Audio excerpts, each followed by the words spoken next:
What if one scientific discovery completely changed everything we believe about life, death, power, and fate? Today's guest believes science fiction may be closely linked to our tomorrow more than we originally thought. Today's guest is the founder and CEO of Charles River Media. He's a producer, a director, a professor. This guy's a Renaissance man, co-host of the sci-fi podcast No-Win Scenario, and also, I can name more stuff, international best-selling author of the sci-fi thriller The Ascendants. Don Schechter's here. Don, how are you, man? I'm you doing are a great. Renaissance man. What don't you do, brother? I'm just busy. It's all. I'd say it's all marketing, but I'm tired. It's a lot, but yeah, it's fun. No, if you're tired, it's not marketing. It's for real. But thank you for being here, brother. I'm excited to get into the conversation we had in store today, and any pivots that might happen, because it could possibly happen with this kind of a topic. But you talk a lot about science fiction kind of predicting technology and even shifts in culture. I don't know how anybody can't see that that's a fact. All the years, if you lived as long as I have, which has been many, many decades, closing up on 6 decades, I've seen that shift. I've seen science fiction almost be predictive in a way. Do you believe that it's a tool to kind of prepare humanity for what's next, or is it a strategy for something else more sinister? How do you feel about science fiction as a genre? Yeah, that's a great question. And I see it, yes, it's predictive, but I think what people don't always see it as, it's a rehearsal for the future. It's not just, oh, this new technology is coming down the road, let's tell a story about it. What good science fiction does is it rehearses our behaviors and our relationships to those upcoming technologies. And I can go down a long route here, but stay with me for a second, because this is like the heart of like what I'm looking at and what I'm doing now. So I've been looking and researching science fiction, and I love sci-fi as a kid. I got into it, so I'm the big sci-fi nerd and all that. And so I used to go. This is how old I am. I used to go to Blockbuster and rent every sci-fi film from like the 50s. I was that weird kid watching Plan 9 from Outer Space and thinking it was good. But if you look at science fiction stories from post-World War II, so the post-war, at first the stories were about fears about nuclear annihilation and aliens coming down to Earth and like indoctrinating our kids. So it was all about like communism and outside thought coming into that. Then as the decades progressed, you got to things like environmental concerns, right? Soiling Green, all those things, like how the world's going to end, because the environmental concerns were starting to tick up. And that was back in like the 70s and 60s. Then you have things, and again, a lot of what I do, even though I wrote a book, a lot of my lens is through film and television. You have shows like Alien Nation dealing with immigration and race, and Planet of the Apes dealing with race. And then what's really fun, and this is when I was like a teenager, we started approaching Y2K, right? In the 90s, and everyone was freaking out thinking, the world's going to end at the strike of midnight at 2000. The computers don't know how to represent 2000. So planes are going to fall out of the sky. All this invisible infrastructure that we didn't understand was going to collapse. So our stories were like the X-Files, all about this like invisible conspiracies that we didn't understand that were, gonna fall apart at the millennium.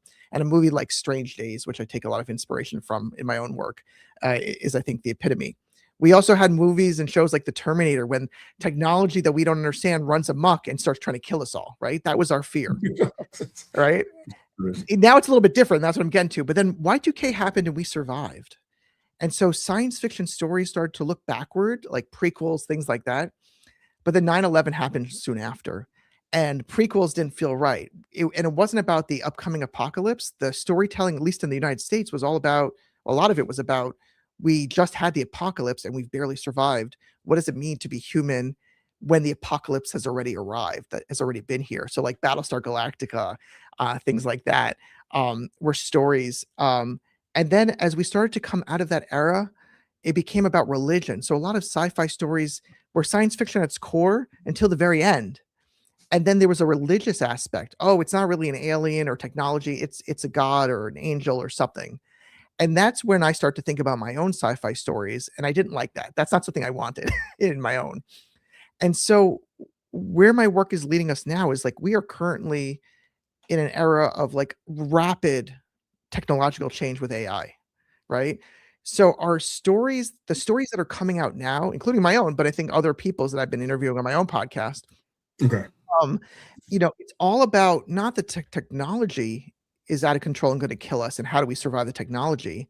It's about the people behind the technology having maybe a nefarious plan all along and their plans coming to fruition. It's about those billionaires or trillionaires who have a vision, who have a plan, and they use technology to change the way that we live, the way we think, the way we treat each other. And our stories are about rehearsing how we as people in our daily lives will respond to a future, which is a near future and maybe a future happening now, where those corporate entities, their plans are coming to fruition in a way that we don't necessarily always see or don't necessarily like, and they're radically changing society. So it's a long answer to your question. So I think it's both sci-fi is both a reflection of Definitely a mouthful, sir. what we're thinking, but also what thinking about, and that's the heart of really what I do. It's thinking about what's life going to be like when in this new era. So I think we're in a new age of storytelling, new age of sci-fi, and that's really my point there. Definitely, there's definitely a lot of story to tell, and definitely a lot of questions that are going to result from this because it's stuff that we're thinking about, especially in the so-called AI era. I want to ask you a question about.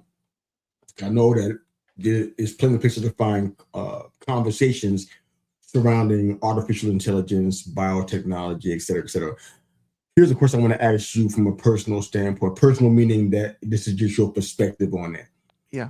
We can go back to the 70s. I would choose not to in this case for lack of time, but it feels as though there's always been a question with a lot of people in my age group about people and machine. Will the machines outpace the people? Is our intelligence going to supersede what computers can learn and evolve into? Yeah. Your thoughts on the idea of humanity, not versus machine, but in conjunction with machine, and can we make something that we potentially be making something that will be too much for us to handle? I guess a direct question I could ask you. Can you answer are we in trouble? The question is, are we in trouble? I mean, you can break it down to lowest common denominator. Sure, are we in trouble? But I mean, I always felt like, let me try to help out a little bit more by purpose in this. Back in the day when we always had this, we always heard this, the threat of the president pushing the button, the bomb, the one that makes everything go away. It's like, and we heard that for so many decades.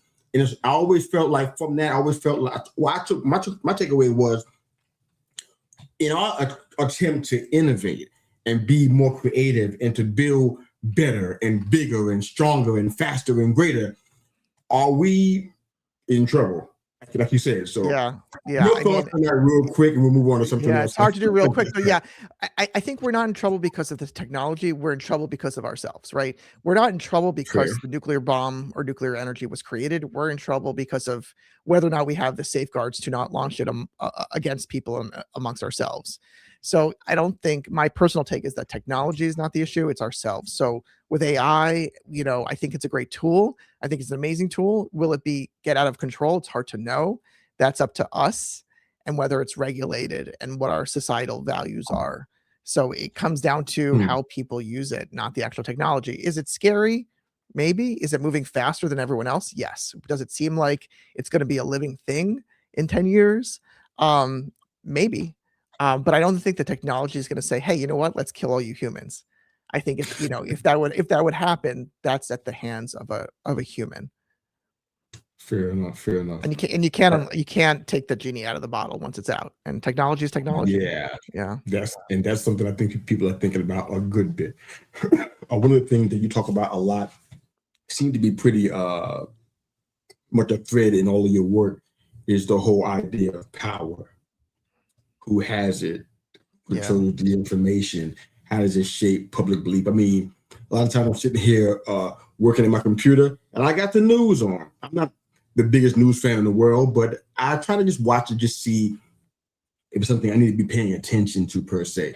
But from your standpoint, do you feel like we're more informed or we're just being more influenced? What do you think about that?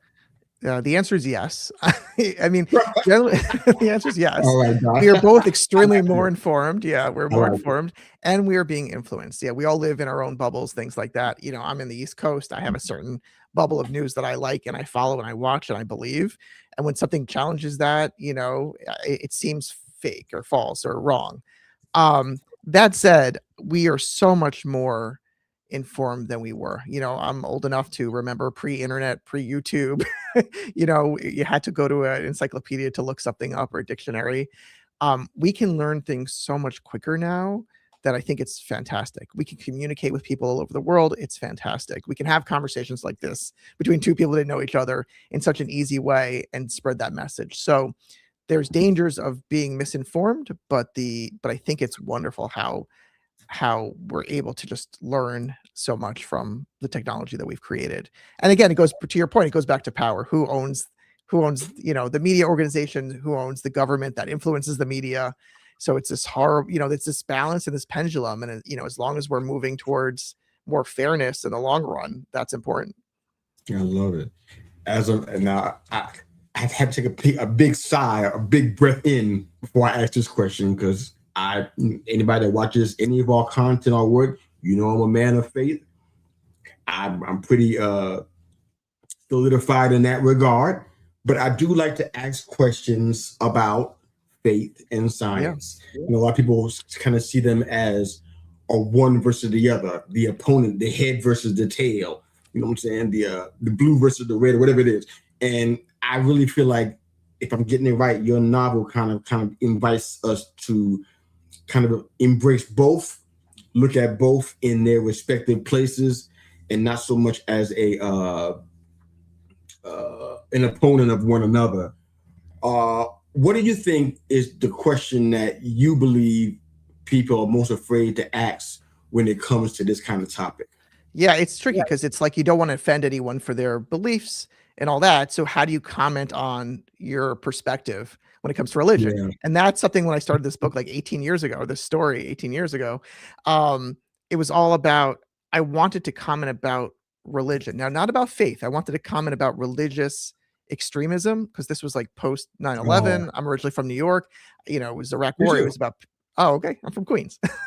Okay, I know Queens. I'm from Brooklyn, but you know. Oh, that's the opposite side of the world. You couldn't get from Queens to Brooklyn and Brooklyn to Queens. It was impossible. You better believe it. You got that right. But go ahead, man. Sorry. No. We'll talk about the Mets. Okay. So what was I talking about? So we're talking about religion. So, you know, I didn't want to. So what's great about science fiction is that you're able to comment about things without them being overt. I couldn't make this story. I couldn't make this corporation an overt religious institution. I couldn't say this was the Catholic Church or, you know, whatever it was. I made it a non-religious, a non-quote belief organization as a way that the reader could reflect upon the power that religious organizations have historically had power over people throughout time. So it's a very non-confrontational way for a reader who may be religious, may have a lot of faith, to think about, you know, their own personal faith, but also why do they believe what they believe? Is it because of what they've been told? Is it what your grandfather's grandfather decided was right? Or is it what about them as a person believes in the world? You know, do they follow strict rules because they think it's the way to live? Or it's because they've been so ingrained in it that they can't think outside of their bubble. So it's not in conflict with religion. But the book does provide commentary about powerful religious either institutions or just extreme ideologies. Forget religion, just extremism. It was really a reaction to extremism, you know, in the early 2000s, from my perspective. Thank you, sir. Usually, one time it doesn't happen is if we have some kind of miscommunication between myself and my guest. But normally on this show, we end our show with a mirror check of sorts. So here's yours. Every listener had to ask themselves one question about the future they're helping to create, whether it be technology, it can be leadership, you're well versed in both, or just the choices that they make every day. What question would you want them to sit with, Don? What's the one question? You can take a second or two, or take a beat to think about it, but what's one question you want them to sit with? I think it's a great way to end. I think part of the story of Ascendants, because it's not it takes place in this like sci-fi world. There's this corrupt institution that has, seemingly proven the afterlife, and that really fragments society. But the ultimate Hmm. story in the book is about this single mom and her 2 kids, and she's trying to raise 2 girls who become targets of this institution in this backdrop, and it's about a scientist who's haunted by the choices he made and how he couldn't save his daughter. It's about people. And so even though there's this technological backdrop, this sci-fi backdrop, the story and stories that we all love are about connection between people. So I think it's about having people take a minute to think about their surroundings, what they see as their daily life, what they see as like their bubble, their world, and think about how that influences how you treat each other and what your That's good, man. interactions with other people might be different or better if you take a step out and look at yourself from the outside in. That's good, man. Thank you for jumping in here and sharing. It's been a fantastic, albeit brief conversation, man. Thank you for doing this today. Thank you so much for having me. It was great. Okay, you guys that are watching and listening, we have Don's information on the screen. It's also in the show notes in the comment section, so you don't have to try to chase to get to the screen and jot this down. It's ascendantsbook.com. It's also, like I said, it's in the show notes. If where you get our podcast from, you can find it in the comment section in the show notes. Thanks again for being a part of the conversation. If this episode resonated with you whatsoever, share it with somebody who loves thought-provoking conversations about technology and faith and leadership, AI, and the future of humanity, or somebody who's just concerned about their future. Reach out to Don. His information is in the comments in the show notes. You can find it anywhere. You can reach out to me. I can get it to you. Of course, subscribe to our show. They call me Mr. U, the flagship on YouTube, on our YouTube channel, or on Facebook, or wherever you get your podcast from. Leave us a review. Share this episode with somebody. Join us each week for more combos just like this one with Don. Don't forget, the difference between who you are and who you could be is always found in what you do every single day. That's Don Schechter. I'm Mr. U. Have a great day. Thanks for watching The Flagship. They call me Mr. U, the podcast. Great book, sir.